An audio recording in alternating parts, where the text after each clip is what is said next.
يا تالي القرآن قد خصك الرحمن بسم اللہ الرحمن الرحیم۔ میرا نام حافظ اسد اللہ وحید ہے اور میں نے 2004 میں حفظ مکمل کیا۔ حفظ کا کل عرصہ 2 سال اور 3 ماہ تھا۔ جہاں تک قرآن مجید حفظ کرنے کی برکات کا تعلق ہے اور اس کے بارے میں جو انکریجمنٹ مجھے اپنے والدین کی طرف سے شروع سے ہی دی گئی، بچپن سے ہی، اور ان کو بھی شوق تھا اور مجھے بھی بہت زیادہ شوق تھا قرآن مجید حفظ کرنے کا۔ قرآن مجید حفظ کرنے کی برکات کے حوالے سے جو میں نے مشاہدہ ہے میرا، جب کوئی حفظ کرتا ہے تو یہ موقع والدین کے لیے بہت زیادہ باعث فخر ہوتا ہے۔ جب وہ اپنے بچے کو محراب میں کھڑا ہوا تراویح کی نماز جو ہے اس کی امامت کرتا ہوا دیکھتے ہیں تو ان کی خوشی دیدنی ہوتی ہے۔ اس بات کا ذکر وہ ہر نماز تراویح پہ بھی کرتے ہیں، اور اس کے بعد جو لوگوں کی طرف سے مبارکباد ملتی ہیں کہ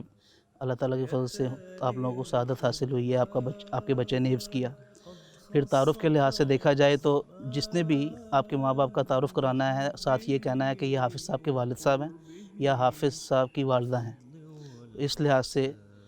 قرآن مجید کی برکات کا میں نے مشاہدہ کیا ہے۔ پھر قرآن مجید کی ایک بہت بڑی برکت میں نے یوں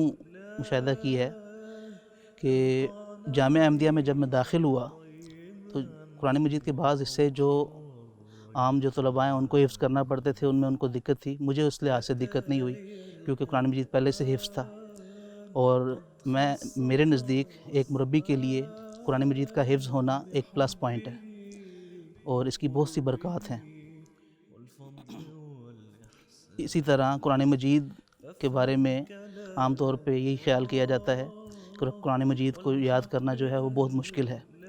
میرا یہ ماننا ہے کہ قرآن مجید کو یاد کرنا آسان ہے، اس کو یاد کر کے اس کو یاد رکھنا پھر جو ہے وہ کافی مشکل کام ہے، کیونکہ اگر مسلسل دہرائی نہیں کی جاتی تو اس کے بھولنے کا بہت خطرہ ہوتا ہے، بلکہ خطرہ کیا، وہ لازماً بھولتا ہے جب اس کی دہرائی نہ کی جائے۔ اس لحاظ سے نماز تراویح کی امامت اور تراویح میں قرآن مجید پڑھانا یہ ایک حافظ کے لیے بہت زیادہ ممید ثابت ہوتا ہے۔ یہاں سیرا لیون میں قرآن مجید پڑھانے کی ایکٹیویٹیز کے حوالے سے بعض کلاسز جو ہیں وہ خود براہ راست بھی میں بعض بچوں کو پڑھا رہا ہوں، اور اسی طرح آن لائن کلاس بھی اللہ تعالیٰ کے فضل سے جاری ہے جو کہ اسکائپ پہ ہوتی ہے، اور مختلف ریجنز کے غالباً 10 ریجنز کے طلباء اور طالبات اس میں حصہ لیتی ہیں۔ بنیادی طور پر یہ کلاس قرآن مجید کی جو تلفظ کی کلاس ہے، اس کو نام قرآن کلاس کا دیا گیا ہے، لیکن اس کے آگے سے 2 حصے جو ہیں وہ ان پر مشتمل ہے۔ پہلا حصہ جو ہے وہ ناظرہ قرآن کریم پڑھانے کے حوالے سے ہے، اور جب کوئی اچھے طریقے سے قرآن مجید پڑھنا شروع ہو جاتا ہے تو اگلی سٹیج قواعد کی جو ہے وہ ہوتی ہے، قواعد پڑھانے کے حوالے سے۔ تو جو طلباء نسبتاً بہتر قرآن مجید پڑھنا شروع کر دیتے ہیں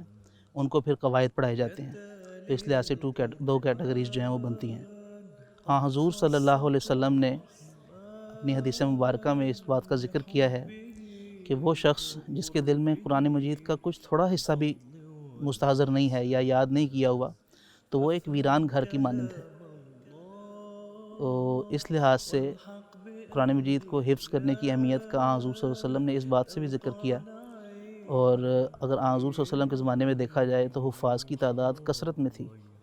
صرف ایک جنگ کا ہی اگر ذکر کیا جائے تو 70 حفاظ ایک جنگ میں شہید ہوئے، اور صحابہ کو اس بات کا شوق تھا کہ وہ